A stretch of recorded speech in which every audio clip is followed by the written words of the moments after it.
If you are satisfied.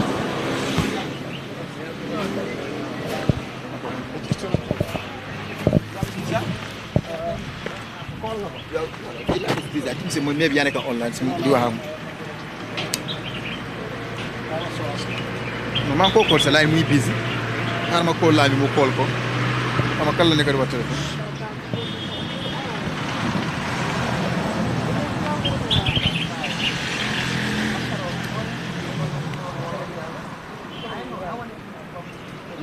Musa ba bala di ba ala la no busy na ta na at busy na ta ja ala no busy ma ya ba jara do ya ada waktu kartu beda mau sampai bukan yang kayak saya ada banyak semuanya kok mama kok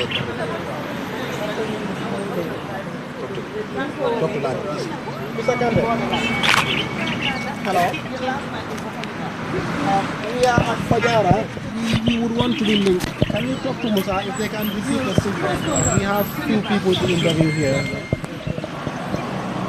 Yeah, so when we are linked, we can have them on, maybe for some minutes and we can have.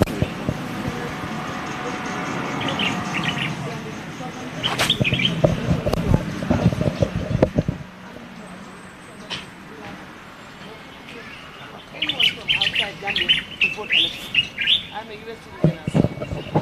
I went to the right channel in the US to get my.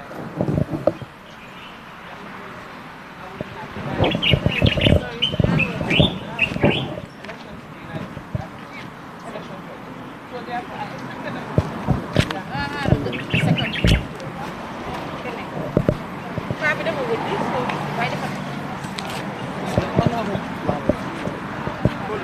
His name is there. Check it.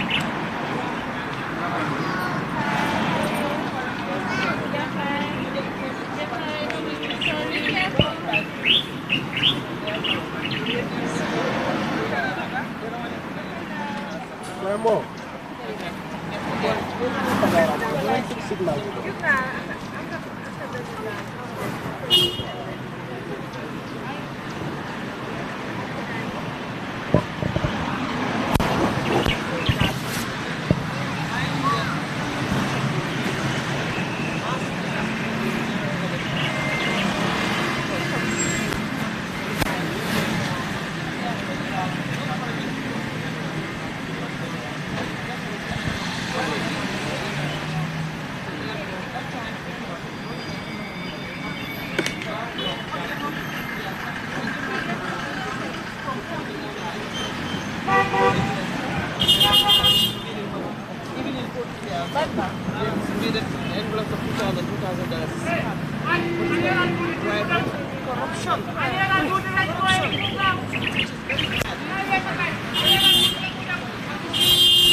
Everybody knew what happened.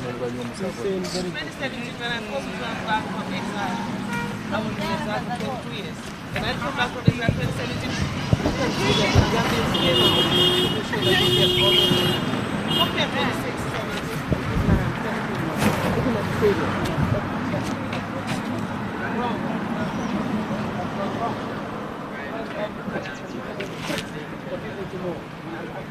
I expected to publish what I'm saying here. I'm listening to this. Last program, nothing was scared. There's no democracy.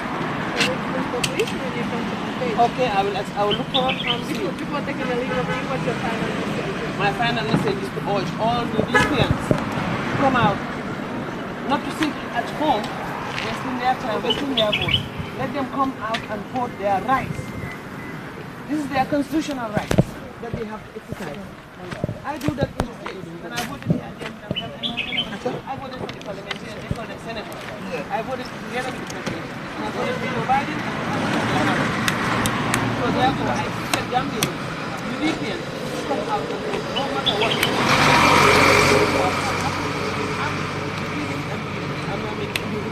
Evidence that we won the election, 64%. International World Observers said that they wanted to come and let them look at the data. I read it from there and I have some kind of accepted. So therefore, Gambians should do right. Because do right, justice should prevail in this country so that we have a good governance. Rule of law, I'm not going to be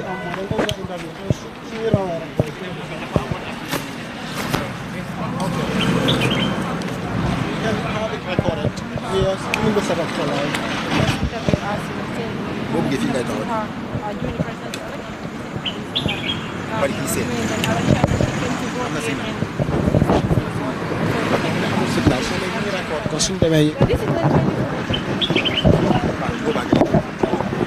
Mic bi mu ngi dem ah. Mic test.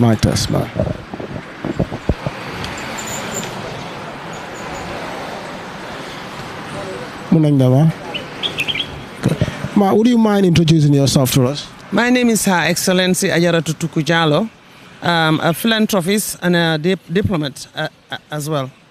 So, what's your take on today's election now that you are at Fajara? Well, I'm so happy that I voted for my candidate as a Gambian American citizen to make sure that my civic rights, exercise due to the constitutional rights I have to do so. After all, when I look at the situation here, I'm sure Gambians will come out, especially UDPians.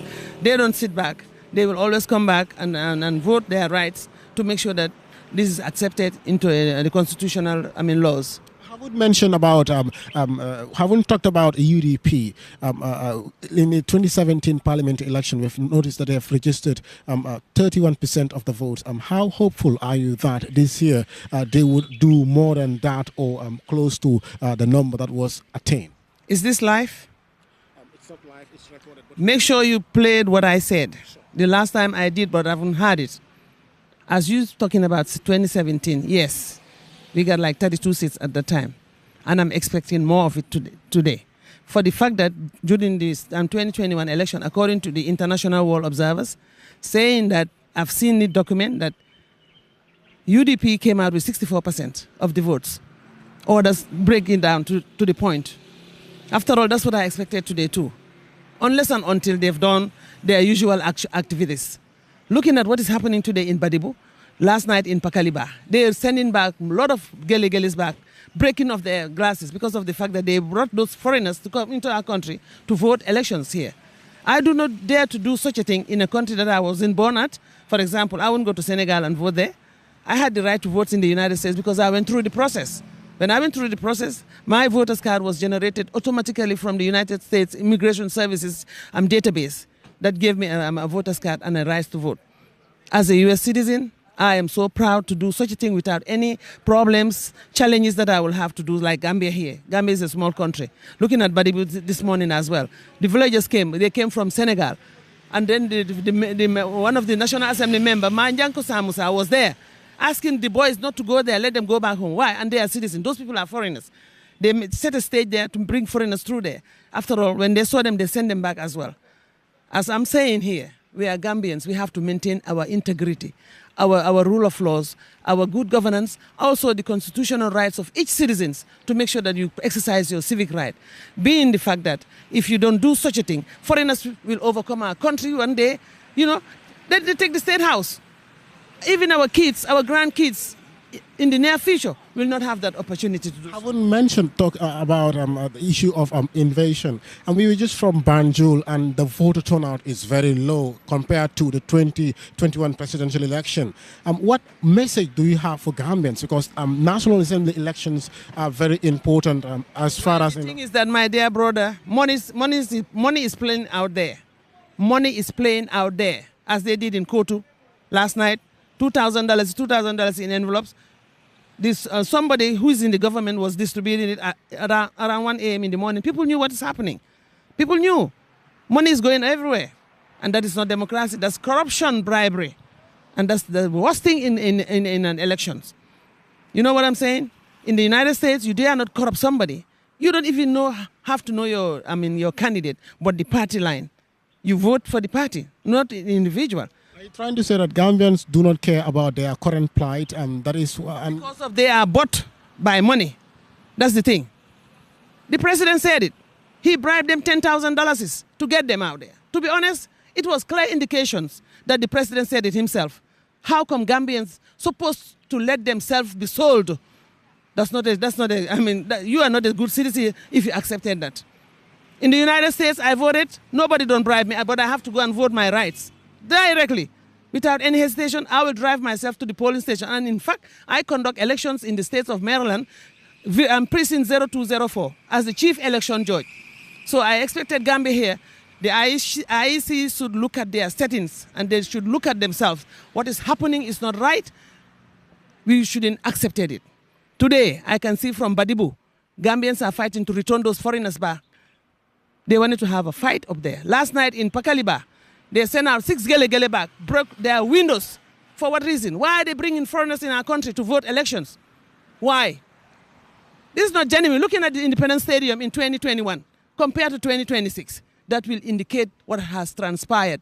In fact, the presidents themselves knew what has happened. We knew how this country works.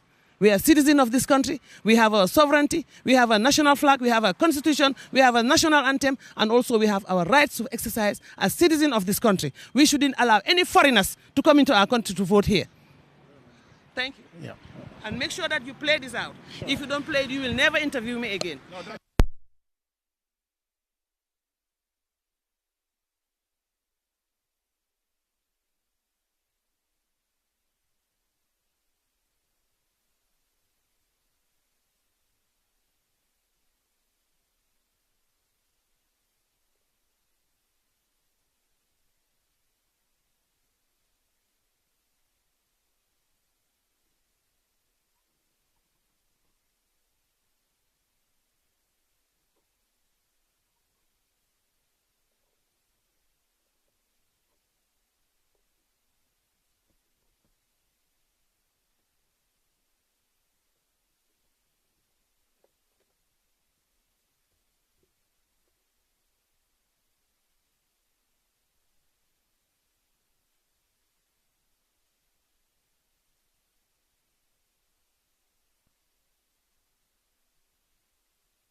Madam, how are you? And how did it go? Well, I just got here, sir. Oh, okay. So you are now coming to Yes, vote. I've already voted. Oh, you have voted? So I was just giving an interview also okay. to people about the results, turnout or whatever, okay. and what I expected as well. Okay. Yes. Okay. Very good. So it's going well, eh? Yes, I've already voted. Very good. We are coming to see how things are. Yes. That's very good. Thank you. You're welcome. Yes. Are you agent? Oh, Jenna. No, I'm not going to I'm a problem.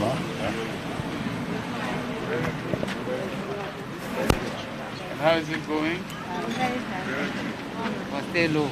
Yeah, it is. They're not coming much yet. Not much. How many have come by now? I didn't count.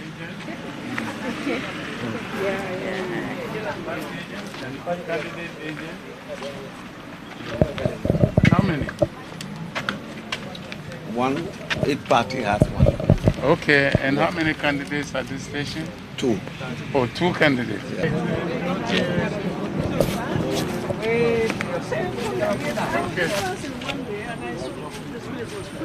So you registered. Very good. Okay. Okay, so we will watch you exercise your civic.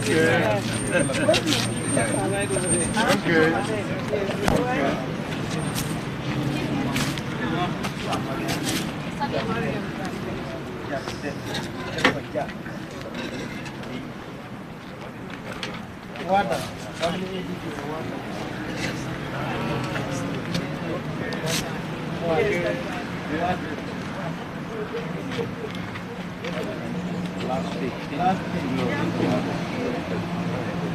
Page 13,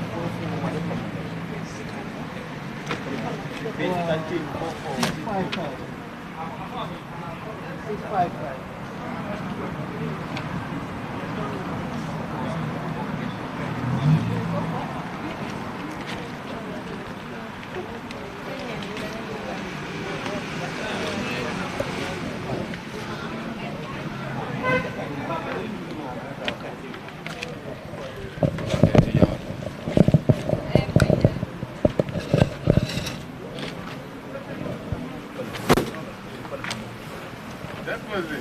That was very quick. Okay. Very fast. Very good. Very good.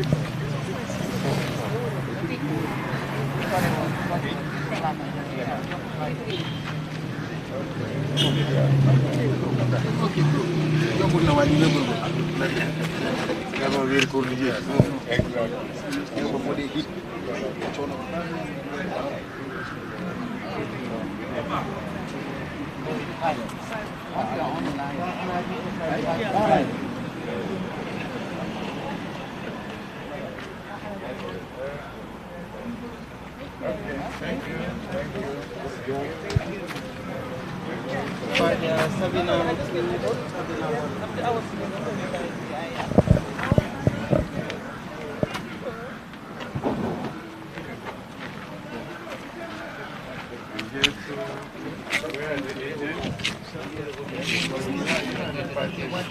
How many candidates here? You are well represented. So far, everything is going well.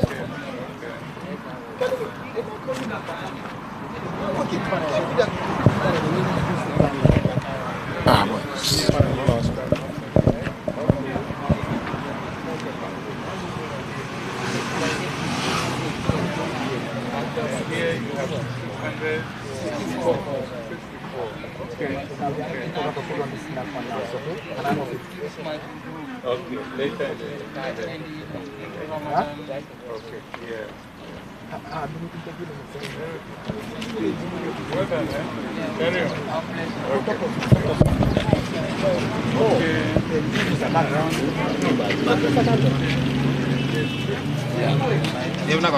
Observation. Good. Yeah. We are good. We can have because The observers.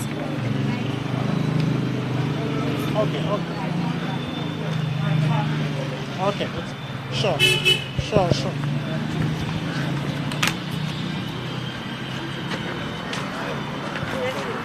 Yeah, I'm hearing.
linking ah. They are linking you.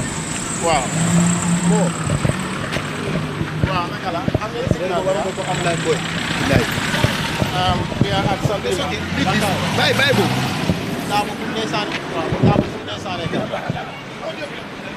Wow, Fajara.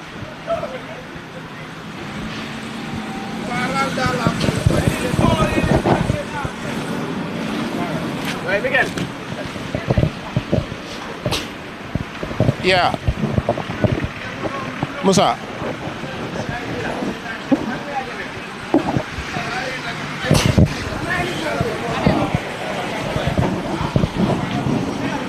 Yeah, my standby.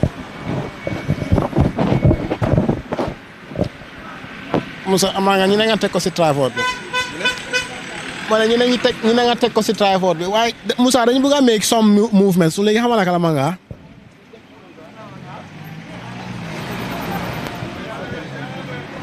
I'll follow you. I'll follow you. Don't worry. I'll follow you.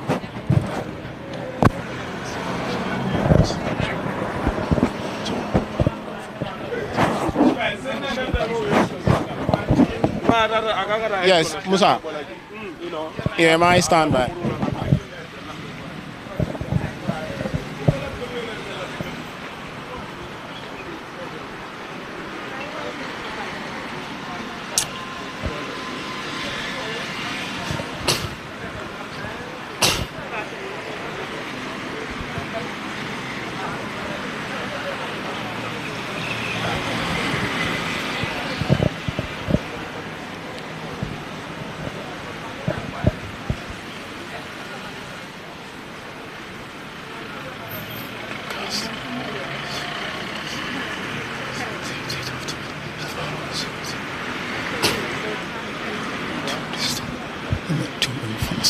The leader of the main Democrat, party, Senator Chaba has cast his vote on it.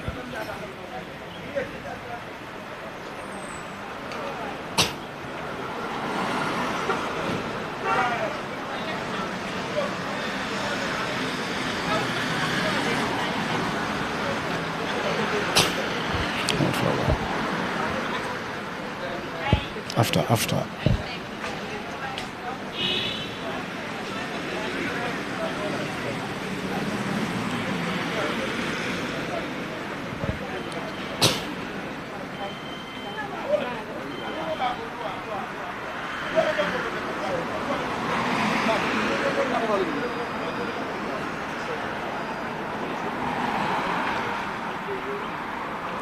Ama.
Oh, okay.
Thank you very much, Amadou. Currently, we are at Fajara, around Sabina, where Dabo is supposed to cast his vote. In fact, we have had the news that he has already cast his vote earlier in the morning, and the turnout is not very impressive as what we have seen in Banjul. The turnout is relatively low if compared to the 2021 presidential election, which saw more voters coming out to cast their vote for their various candidates. And surprisingly, this year's election is anticipated by most experts to be one of the most interesting parliamentary elections of the Gambia. But it's like the narrative is taking a different turn. But as I said earlier, people are coming out to vote, but it's different from when compared to the 2021 presidential election. So as you see, party agents and IEC officials are all working hard to make sure that the whole voting process goes well and everything is transparent, if as you could see from a distance from here. So for now, we are not seeing anything like interruptions, but the whole process is going well. And equally as well, we have just seen an observer mission headed by Dr. Ibn Chambers, who was also here trying to monitor the situation to check how the whole process is going. But it's like they seem to be convinced with what is going on, because they have consulted both IEC officials and equally as well party agents who are also on the ground to make sure that they work for their parties. So this is what is happening from the Fajara end, Amadou.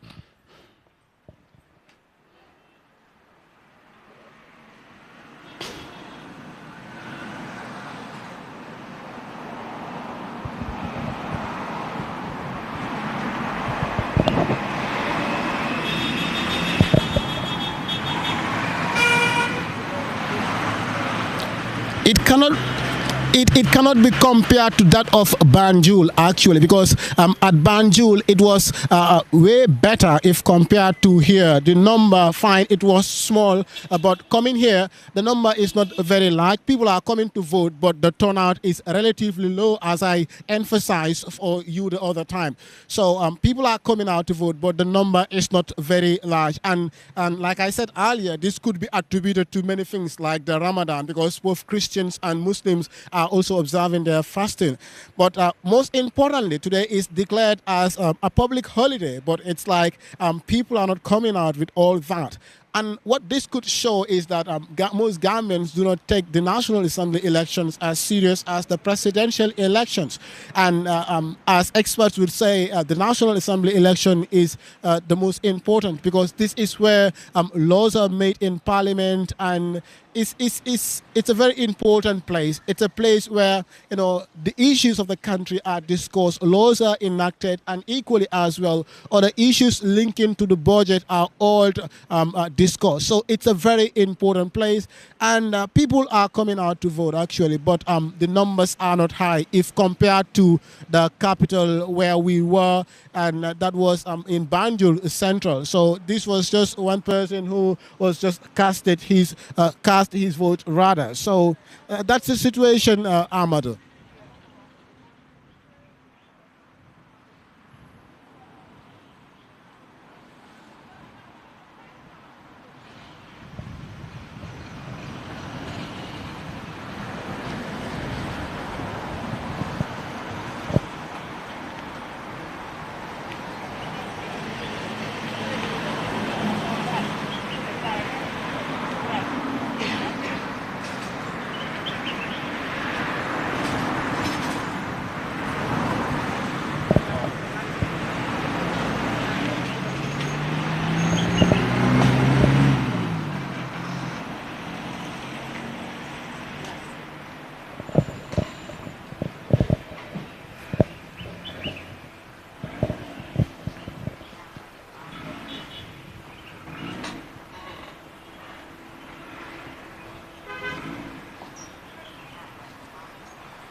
Samara.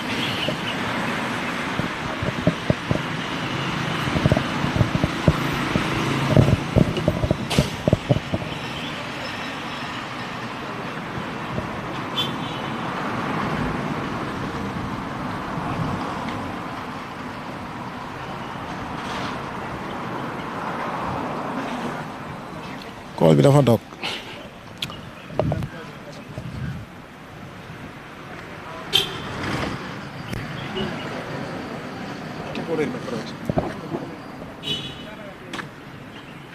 I'm gonna for unit. They flash me so.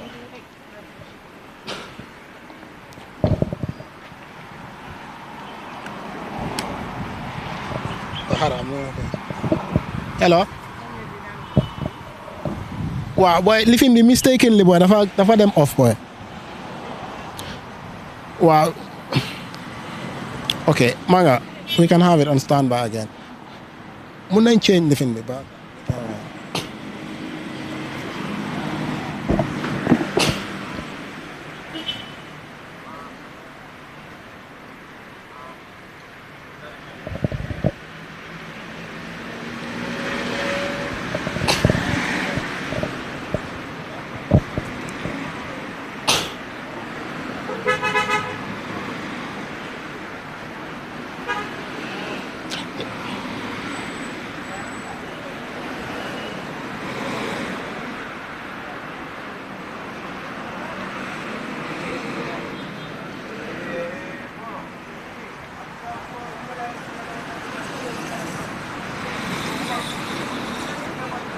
Thank you very much, Amadou. Kon nu ma la ko waxee rek ñi ngi Fajara fii fi nga xam ne sax mu ngi under Bakau constituency kon ñu ngi jóge woon fii di Banjul ci central Banjul central bi nga xam ne moo nekk seen constituency bi foofu noonu waaye turnout bi nu meloon like it was not very impressive te the same thing moo fi nekk voting baa ngee dem fine but people are coming but it's not as the numbers are not huge as the 2021 presidential election which took place on the 4th of December, you know, but kon nuñ ko gisee fii like the numbers are relatively low waaye nit yaa ngee ñëw nag benn yaa ngee ñëw pour sànni seen carte waaye kon nu ma la ko waxee si kàllaama anglais like lu gën a lu bëri mun naata like nit yi bëri sax duñ mun a ñëw ngir ne like both Christians yi ak Muslims yi ñi ngi observe lii di weeri koor so loolu mun naa tax sax ñu bëri duñ ñëw waaye bokk na si loolu tamit like ñu bëri dañ dee wax ne like fulaluñ lii di National Assembly election bi te nekk na election bi nga xam ne am na solo torop si biir dëkk bi ngir ne néegi député bi moo nekk place bi nga xam ne sax foofu la ñuy defaree luwaay tamit foofu lañ jee seetee lii di budget yi dëkk bi so lii dina nekk loo xam ne dina am solo trop pour nit yi ñu génn si ta président bi dégg nañ ko Banjul mu ngi doon encourage nit yi pour ñu génn si ñu ñëw sànni seen carte ngir ne seen carte mooy seen doole so lii nekkoon na li nga xam ne sax waxoon na ko gannaaw bi nga xam ne sànni na carte am.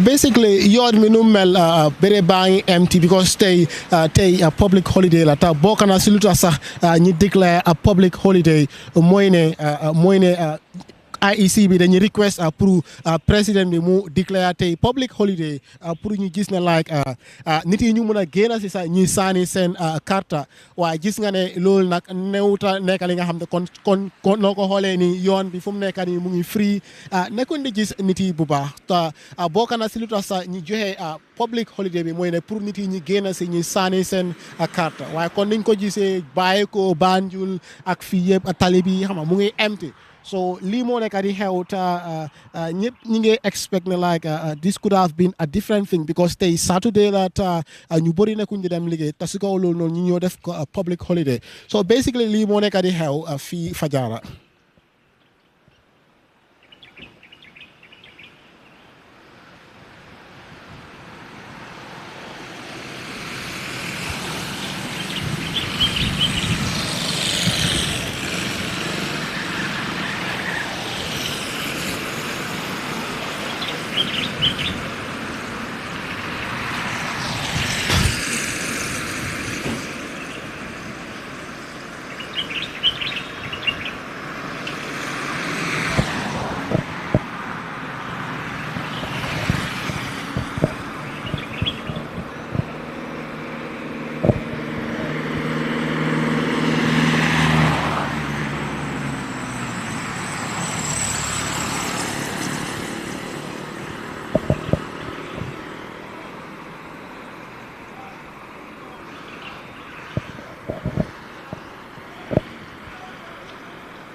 Imagine. I've not learned about the turnout, so what am I going to do?